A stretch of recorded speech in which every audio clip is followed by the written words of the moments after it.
This is Sarah Jones on the Politicus Pod with Politicus USA's The Daily. Make sure you subscribe to our Substack so you don't miss any episodes. Today we are going to talk about this really incredible election night that we had. Freedom rings.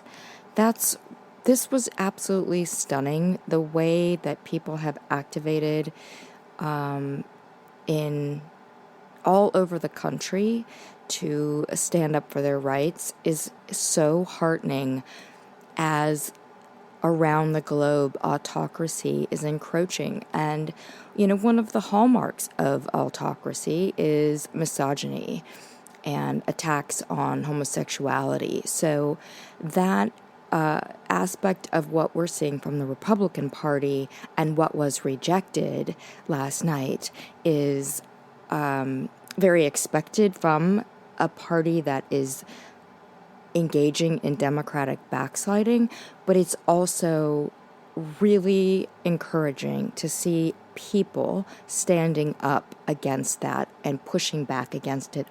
And not just Democrats, but we're seeing new people showing up to vote, and we're seeing Republicans crossing their own party, going across party lines to vote to protect abortion. And that really is kind of unexpected. It's something that I think many of us were hoping for, given that abortion is a human right and is a fundamental right without which women and girls really are not free. But every time I see people activating the way they did, and look at what they did in Ohio, they were fighting against so much misinformation and lies and the misleading even websites from Republican lawmakers and the governor, and people still, they just got down to work and did their thing, and they turned out voters, and it was absolutely impressive. It was encouraging. It just blew my mind, the way that everyone, on this issue over and over again, pundits have not seen women coming, right? Like, they just ignore women, and they're so used to doing it. Let's not, we can't overlook the fact that the majority of opinion that you will hear in any political sphere is dominated by men. And so, I said last night and this morning in my voice, I was up, I think I was up till 5:30 and then woke up at 7. So my voice is a little craggy from that. But one of the things that really fired me up was that all of these men, these pundits, they kept saying, things don't look good for Democrats. And before in 2022, they said, nobody's going to show up for abortion. Nobody cares. It's all about the economy. And look what is shifting the entire political ground. It's abortion. And that is because women are waking up. And there's plenty of men that are on this journey with women, so thank you to them as well. And I'm not trying to exclude them. I'm just talking about these political groups, which, women are the majority of the Democratic Party, and they and along with Black people, and you look at these vulnerable, underrepresented groups that are actually like a large portion of the population, and it's, you realize these people have been living under a white man's viewpoint of how the country should operate for their entire lives. And I think things have really come to a head for women. We saw women turn out. Remember the Women's March after Trump got elected. And I wrote back then about the betrayal that women felt from their own countrymen. Like, it's not just Donald Trump. It's everyone who excuses him. It's everyone who normalizes him. It's the way that your neighbor turned out to vote for this man who at that point had was on tape bragging about being a sexual assaulter, a serial sexual assaulter. We now know that he was found to be liable for rape, but he also had I think it was 24 credible accusations of sexual assault, although that number might have increased over time. And that's not all the accusations. That's just the ones that were fact-checked and vetted by journalists. To have an entire country determine that this man who sexually assaults women would be a great president, and he should be in charge of making choices for all of us as women, that was absolutely soul destroying. And then, so women turned out in that huge march, the first Women's March, and still were ignored by pundits and in the political world. And it really wasn't until then we had the Me Too movement came, and there was this bump in the road for sexual assaulters, and now we've seen pushback. We've seen that go in the other direction. But for a while, it became known. People started talking about how common sexual assault and sexual harassment were, and that women face this at work all the time. One of the things we really haven't reckoned with yet, or really had a good discussion about, is how common sexual violence and domestic violence are in the home. So women face this from their partners, and some men also face this. It's just much more common to happen to women. But whoever's doing it, that conversation about the abuse of power that happens in the home, and that really, we haven't reckoned with that. It's still, I think the last time I wrote about this and searched it was 3 women dying a day on average in the United States. And the United States is just this really misogynistic country, and having traveled to other countries, I was pretty shocked that, women are treated very differently in some countries, especially in Europe, like where women are treated as human beings. It was notable and palpable. I could feel this very different atmosphere as a woman. So the United States, and when I was talking about this and kind of going on this little rant in the middle of the night after this election last night, and I said, well, of course, there's women in the United States are not being treated the way that the women under the Taliban rule are treated. But if that's really the comparison that is fine for people to have, we should probably talk about that, because that's really not a good level for the United States to operate under. So I'm giving all of that context because women's voices are just really not heard in this country. And their rights haven't been treated as something important. So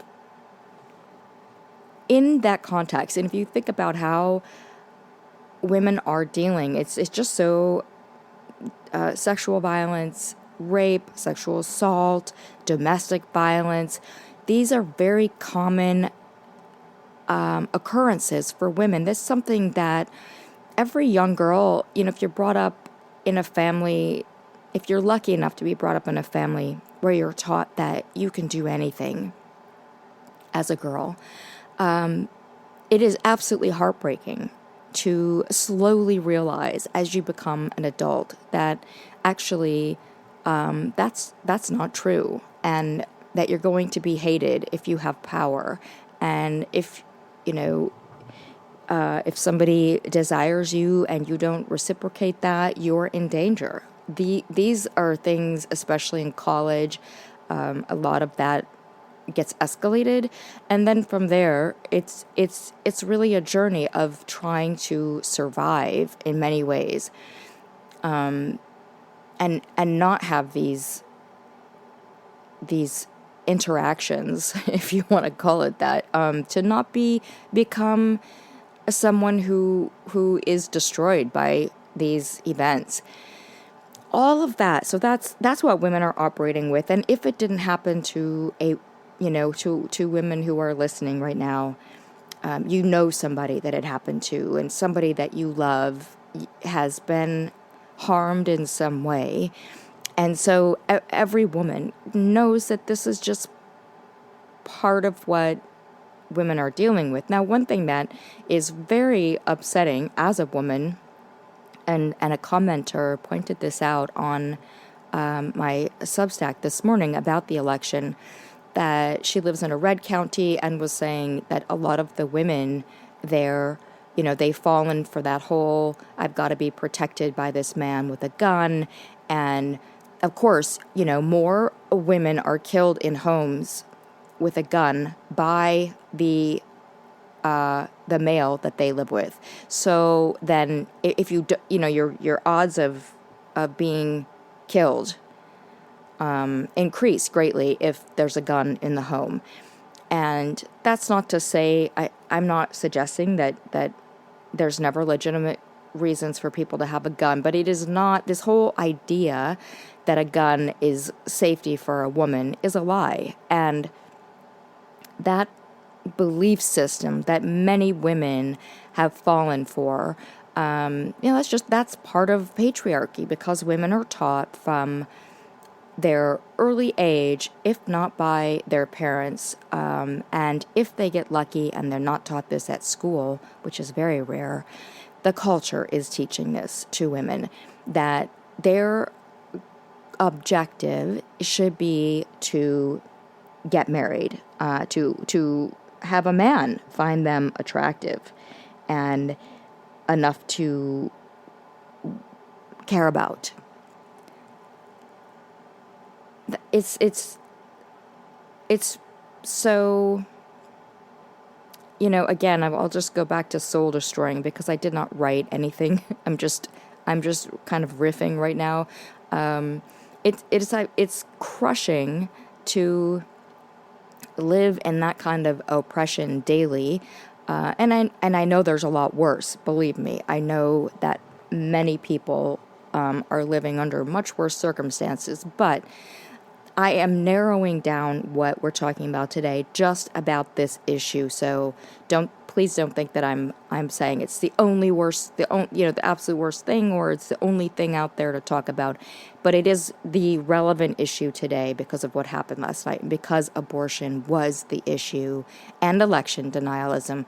Both of these issues got voters turning out, and this unexpected by pundits blue wave, which is to say, because it's really sad to me that to vote for human rights, to vote for basic democracy, is considered most of the time. I mean, it's a Democrat you're going to be voting for. There was one Republican in Kentucky who did the best in the statewide, as a statewide candidate for Secretary of State, and he had fended off primary challenges by Republicans who were, selling the Trump conspiracies and election lies. And so that was really encouraging. But it's very rare right now to have Republicans speaking up for democracy and against election lies. We have an entire, now, the U.S. House is being run by people. The Speaker is an election denier who was the architect of the January 6th events. So, attempt to overthrow an election. And so all of this is, this kind of buttressing of patriarchy at every turn. And when you see the anti-democracy movement from Republicans, election denialism, whose votes are they tossing out? Well, whose votes are they trying to cancel? They're trying to cancel the votes of black people. They're trying to cancel the votes of women. They're trying to cancel the votes of LGBTQ people. They're trying to cancel the votes of trans people. They're trying to cancel the votes of young people. And all of that is a form of patriarchy, because that's what, the Republicans have built their current model of how they're going to achieve democratic backsliding here. They've used the model of Viktor Orban in Hungary, and this whole patriarchy, the man as the savior. That's the model that they're using, and there's a lot of references and kind of hiding behind Christianity and, quote, traditional values, which oddly do not include democracy for a country that is supposed to be one.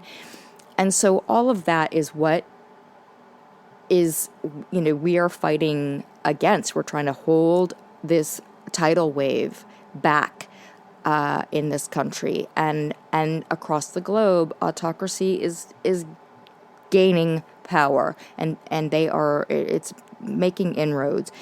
And so what happened last night is so heartening, because it speaks to this engaged electorate that they're not being recognized by pundits. And so you hear these polls, Democrats are doomed for 2024. It's a horrible. All of that is it's almost irrelevant. And I don't say that to say it's in the bag. No, far from it.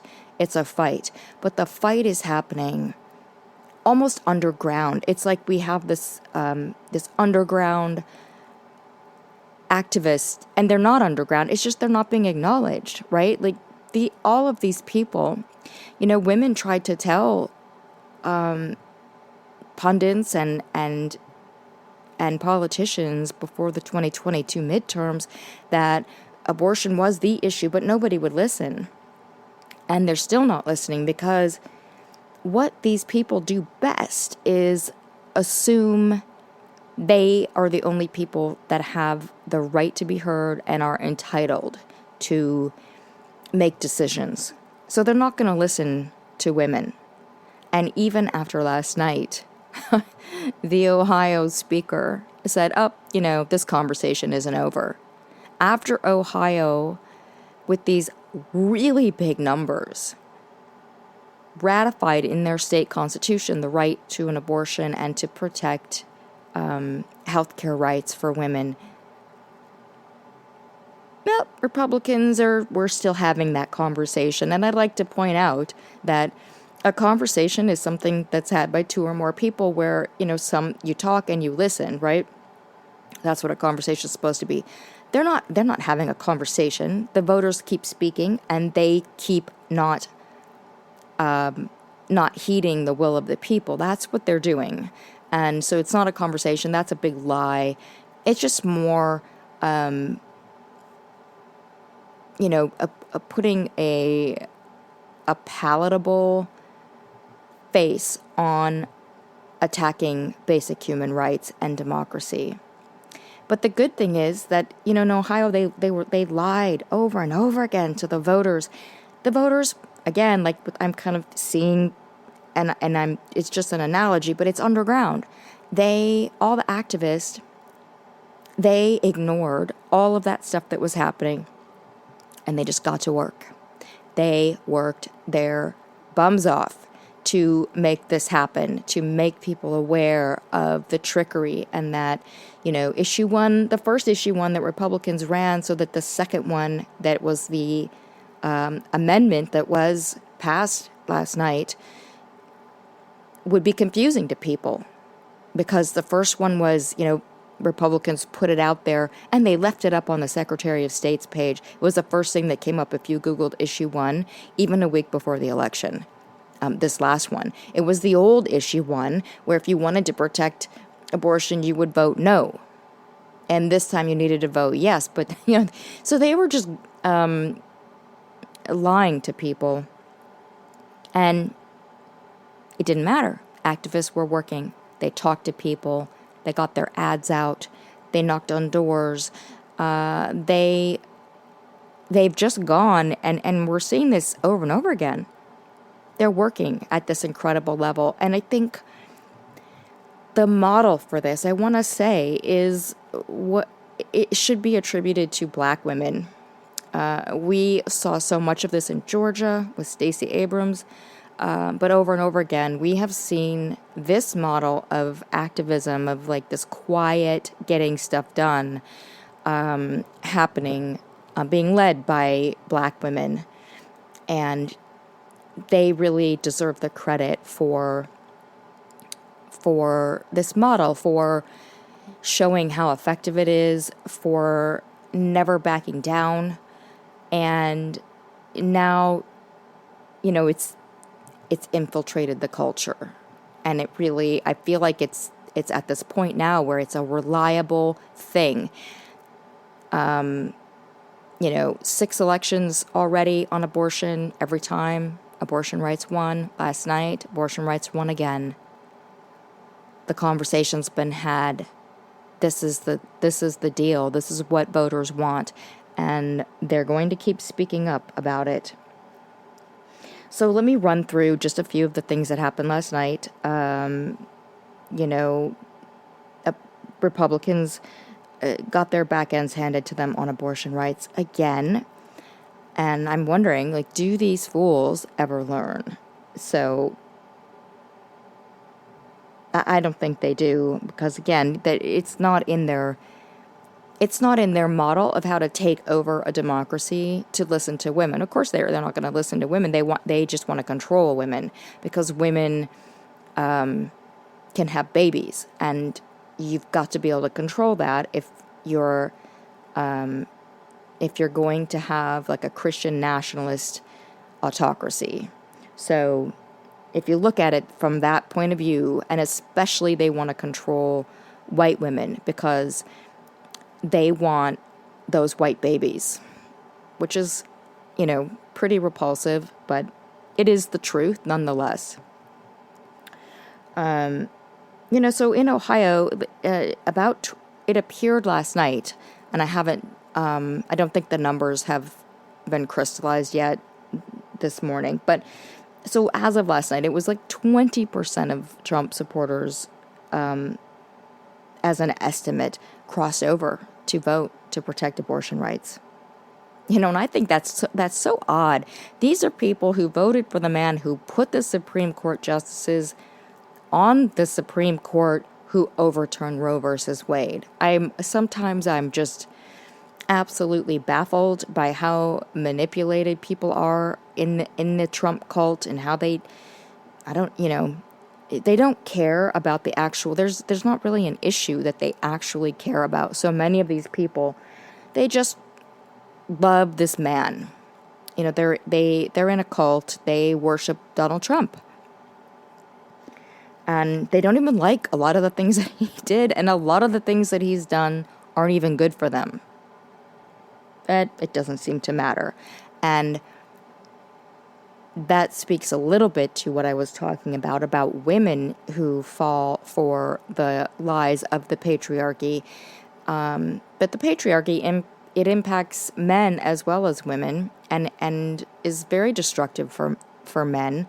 And so you do see a lot of men who buy into those lies about how they're supposed to be, they're supposed to be Donald Trump, and they're supposed to be wealthy and so successful, although we all know that those are also lies. But that's the image that he projects.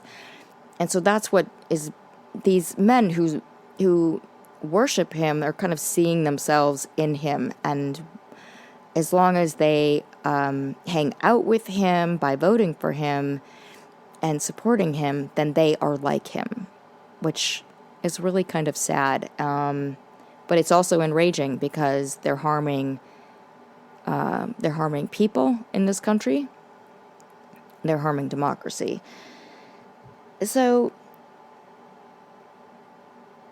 the other thing that really happened last night about abortion is in Kentucky. So the Democrat, Andy Beshear, he not only won in this red state, he won re-election. He ran opposing an abortion ban. And then he won by more than he won his last election, which was very close. This election was, I think he won by 5% more than he did in the last election. So or 5 points, sorry. So it was, again, people speak, they're saying, no, even in a red state, they do not want these abortion bans. And again, there was this poll that came out last night by CBS that voters, when they were talking to voters, Democrats said they were nearly twice as likely as Republicans to say the issue of abortion makes them likely to vote in 2024. So while you're listening to all these pundits telling you the polls look horrible for Joe Biden, Democrats they're not doing their job, they're not getting the message across, you know what? The message is getting across. This message about abortion is getting across. I do think it's crazy that the message about the job creation under President Biden is not getting across to people, because his work on that has been relentless. It's been very effective. The numbers are insane. He has done such a good job on job creation, and he's done it by also kind of transformational policies in terms of climate change and infrastructure that invest in our country. So it is odd, that none of that seems to resonate with people and it doesn't show up in the polls.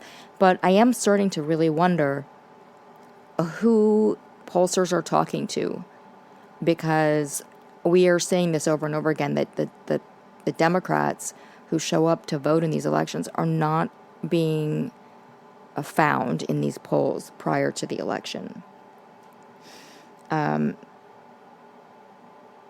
I have to say, as a woman, I find all of this, the way that women have been ignored politically, pretty enraging. I've been engaged in this dialogue. I think I've been writing politics for 13 years now. And I remember writing a piece back when liberals and progressives were backing a man who'd been accused of rape. And there were a lot of progressive men coming out saying how great he was. We really shouldn't believe these women. And I was just, I think for me, it was like, oh, so you guys, you know what? You know who shows up to vote for Democrats is women. And to be this is what they wanted, to ignore us as people and ignore our basic human right to not be raped. I think that's a pretty basic thing. But then they expect us to show up at the party, and be pretty and smile, I guess. That was 10 years ago. But things have really only gotten worse since then, in some ways. And I think Trump really crystallized that. And then in some ways, awareness was raised of those standards, and women have started to take, to be valued a little bit more politically. And yet that just has not filtered down to the media level. And I spend most of my day reading the little blurbs from, from mostly male pundits. And sometimes it's really gross. I mean, they just do not, they're so full of contempt and kind of snarky, snide comments about, abortion's not going to matter, and, Democrats don't have any issues. Yeah, I guess it's easy to say if you're a privileged white man who's making a lot of money, you don't think there's any issues. But if you're one of the people whose rights are literally on the chopping block, yeah, it looks a little different from over here. So then, yeah, another great thing that happened last night was Glenn Youngkin. His presidential dreams dashed by the, he tried to orchestrate this trifecta so that he could pass an abortion ban in Virginia. Glenn Youngkin is a Republican who ran as a moderate, and the media continues to call him that, but he's never been a moderate. He got into office on that parental choice lie about trans people, and has spent his time banning books and about racism. He's a pretty horrible leader who doesn't have any good ideas. And basically he's a fascist in this nice vest, his little dad vest that he runs around in, and we're so folksy, and I'm a moderate. Well, moderates aren't banning books that are basic history. That's not what a moderate does. For some reason, our media does not report what these people are actually doing. And I think that's a very big problem. They're so eager to find a Republican they can embrace and champion in a way, because that it makes them look fair and objective. But in reality, what we are dealing with is a landscape in which there are very few Republicans right now who are not openly encouraging authoritarianism. And Glenn Youngkin is what I would call a neo-fascist, or he's a fascist. He's pushing fascism very much like Ron DeSantis in Florida, but Glenn Youngkin does it better. He puts a better face on it, and he's more folksy. He's more effective, and so I was concerned about him, and he was the person that the big money in the Republican Party, and I believe Fox News, was really hoping would get into the Republican race and take down Donald Trump and kind of be like the last minute savior. And because he was so, he really snuck in there in Virginia, running on all these lies. So they were really hoping that he would do that again in 2024. But he was smacked down last night, and in fact, did not win the Senate, and the House of Delegates is in Democratic control as well. So he, as a political machine, looks like a loser this morning, which is really good news for democracy. And it's going to put to rest a lot of there was so much media adoration for him. And I think it is troubling, and another conversation we'll have on a different day, but it is troubling how the media loves to embrace authoritarianism. And there's a match there between the corporate takeover of news and the way, with net neutrality being reversed under Trump.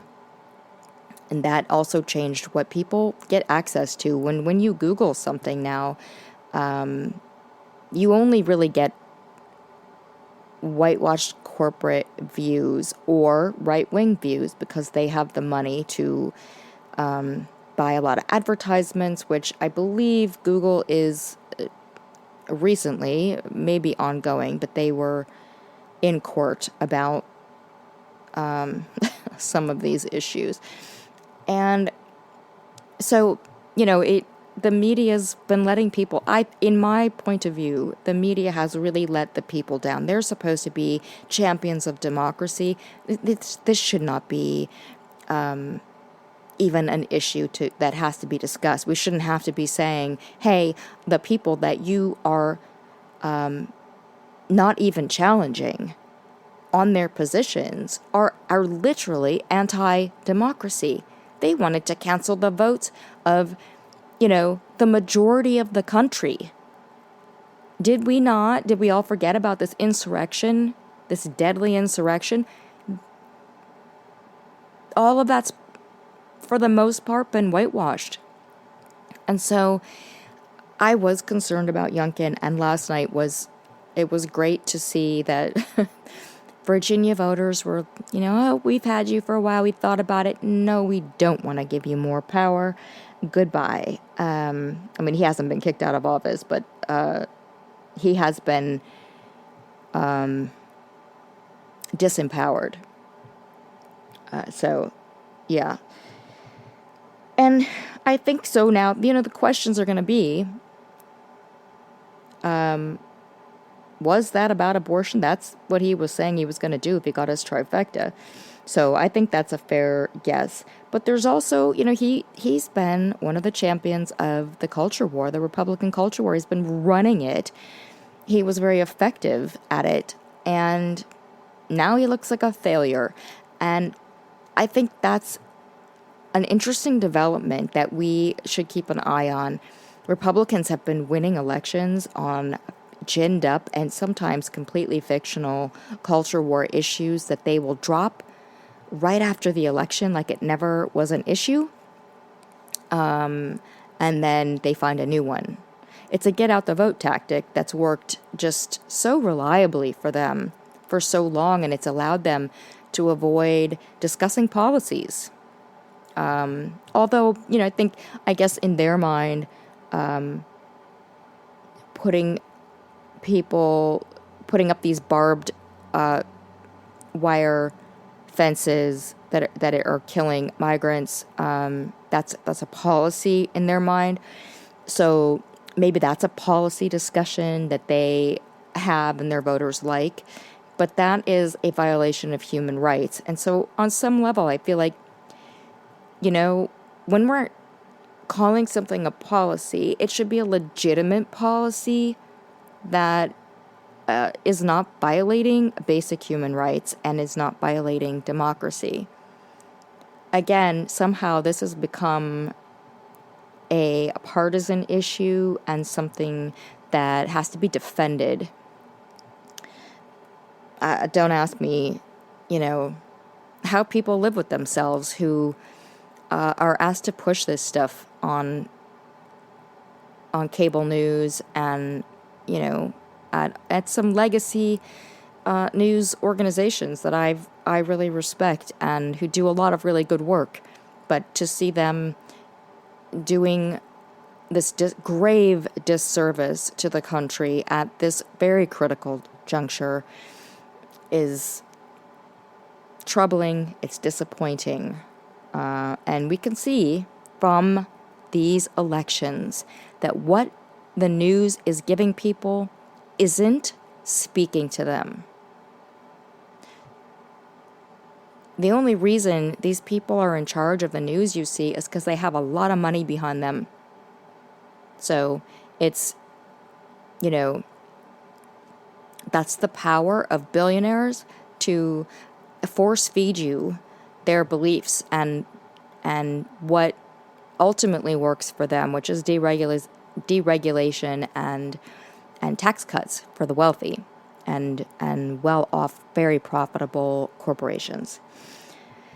So back to winning, because all of that is so discouraging, what's happening with our media. And it didn't used to be this way because the news used to be a loss leader.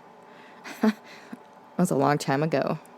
But it was something where we all got the same news. So we all were informed of the facts. And that's certainly not the case anymore. I live in a red area, and so when I talk to people, a lot of times I just have to steel myself before I go out because I know I'm going to hear like at least 3 new conspiracies that I've never heard of before. And I write online, and I'm on, a variety of social media that I wish I didn't have to be on to stay informed with what's going on. And that's where the journalists and data people that I've followed for years all, congregate, and I have lists there. So, but that's another authoritarian fascist takeover, and where Elon Musk is trying to shove his beliefs and what works best for him and his wealth as the richest person in the world. He's using Twitter to shove those beliefs on people, and then to a lesser, maybe less obviously noxious degree. That's what that's what a lot of other media companies are doing. So here in Pennsylvania, where I live, which has, is a swing state, we had a Supreme Court seat up for grabs that really was a knockdown, drag-out fight with Republicans lying constantly and sending out, like, I don't know how they get everyone's numbers here. That was kind of odd because a lot of Democrats were getting these lies about the Democratic Supreme Court justice candidate. Well, he won. He is pro-abortion rights, and he won. And there was also the lower court, statewide judicial races, Democrats just, a lot of winning. And that really speaks to, because Pennsylvania, you might, if you're not from here, then you might be thinking of it as Philadelphia, which is, at least in its center, Democratic. But in between Pittsburgh and Philadelphia is what is called Pennsyltucky, which is like the South kind of moved up here and made itself at home. And I have also lived in the South, so I say that with all due respect, but there's a lot of kind of repulsive beliefs that come with that. And yeah, sorry, but that's just the truth. So there's, there's trucks that drive down my street with Confederate flags. That's what I'm talking about in terms of repulsive beliefs. So that's, for this state to perform this well for Democrats last night is really good news.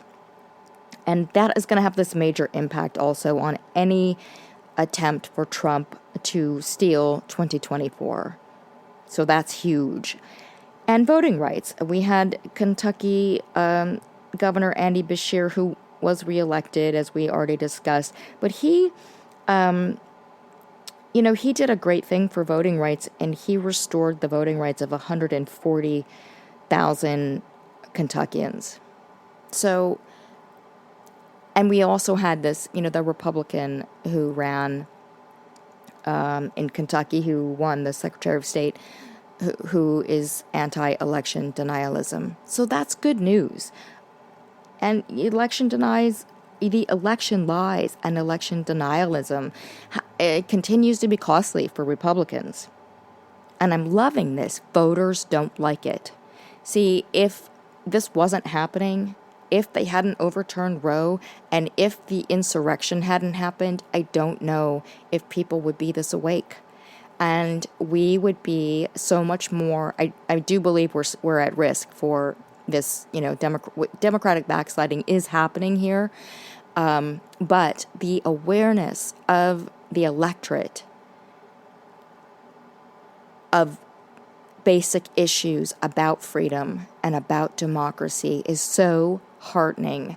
And that might be what saves us. And I think it's interesting too, you know, that election in Mississippi, while the Democratic gubernatorial candidate lost, it was such a close election.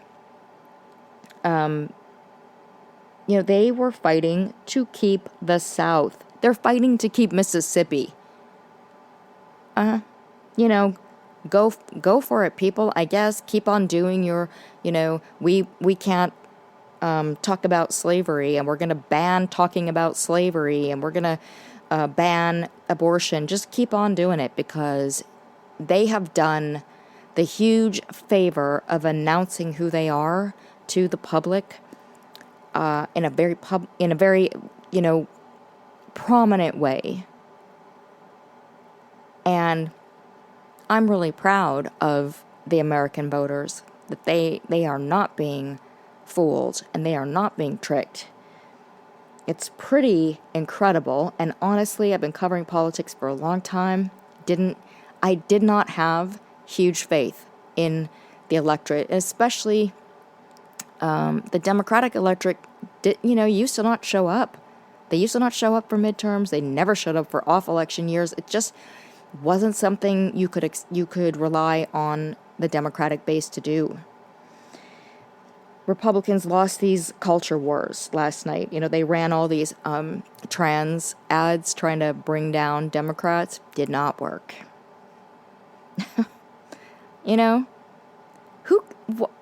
All of the stuff that they're doing that is endangering people with all their hysteria and their lies about trans people, who they've put at risk with their culture war, it's not working. And I've been saying this for a long time, but what about, because when people will say that to me here in this red area, what about the bathrooms? And I say to them, what does that have to do with you? Has that ever happened to you? Does that impact your family's finances? Is it helping your taxes? Did it help you at the grocery store? How does this impact you? It just doesn't. Get your nose out of people's pants. Get your nose out of their bedrooms. Get your nose out of their private medical procedures. Nobody wants you in there. It's exhausting. So here is my takeaway from this great election night for 2024. The media keeps saying Joe Biden can't win. But, they said that during the 2020 primary. They said it all leading up to South Carolina. Over and over again. Joe Biden's too old. It's not going to happen. They don't want him. And I do want to toot my own horn here just for a moment, because I was telling people for at least a year prior to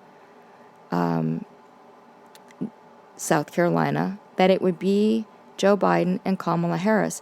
Why? Because I actually talk to voters. I travel around and talk to voters. That's what I do.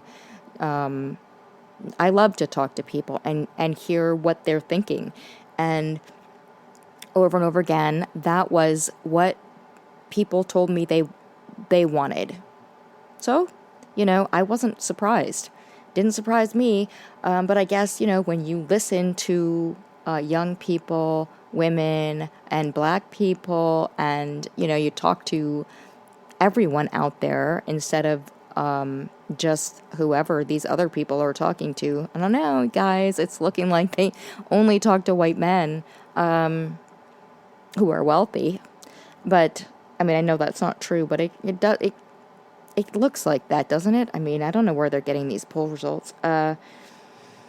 So they're always underestimating Joe Biden.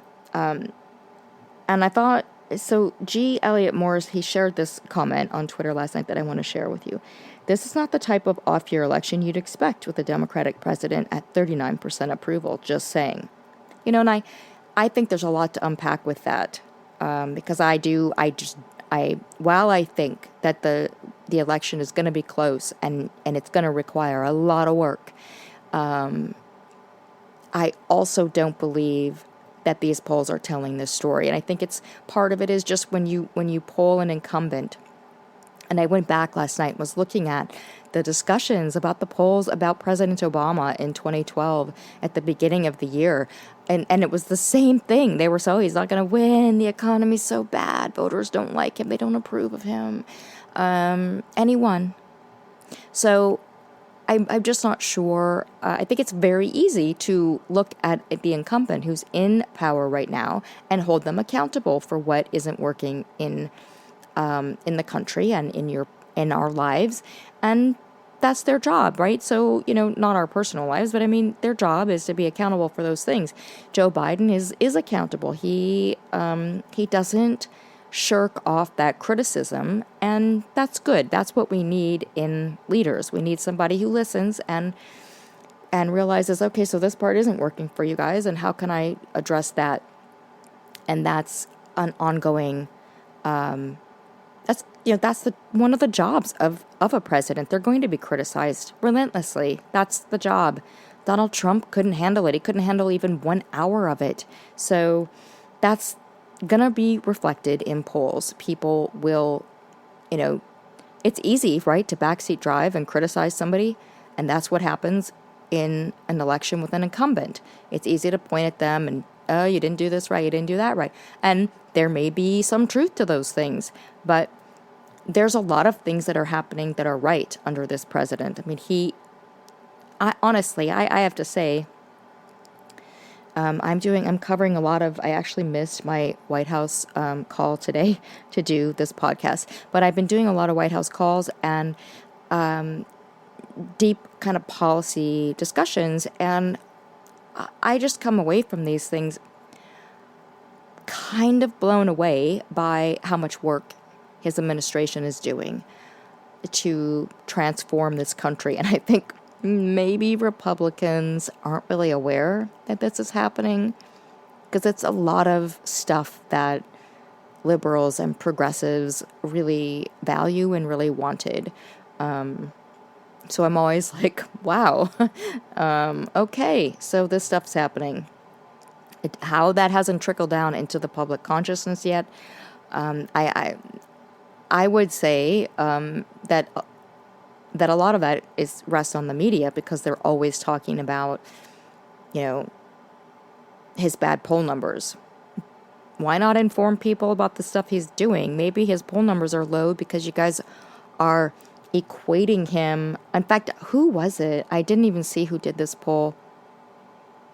I don't know if it came out yesterday, but it was about who do you think has the energy to be president? Donald Trump or Joe Biden? And the majority thought that Donald Trump had the energy to be president, where Joe Biden didn't. And I came away from that going, oh, I mean, I don't know. Are these people smoking crack? Joe Biden has now visited 2 war zones. We see him every weekend out biking and doing Pilates with his wife and his family. Donald Trump, had to ride in the golf cart to go everywhere, and he barely showed up to work. The man, I don't know, I got his, the schedule every day. He barely worked. And I don't say that because I don't like him. This is a fact. He barely worked. So where this comes from, that Joe Biden doesn't have energy, I don't know. That's a misrepresentation of him, and it's kind of like the fictionalized Joe Biden that the right has been feeding people.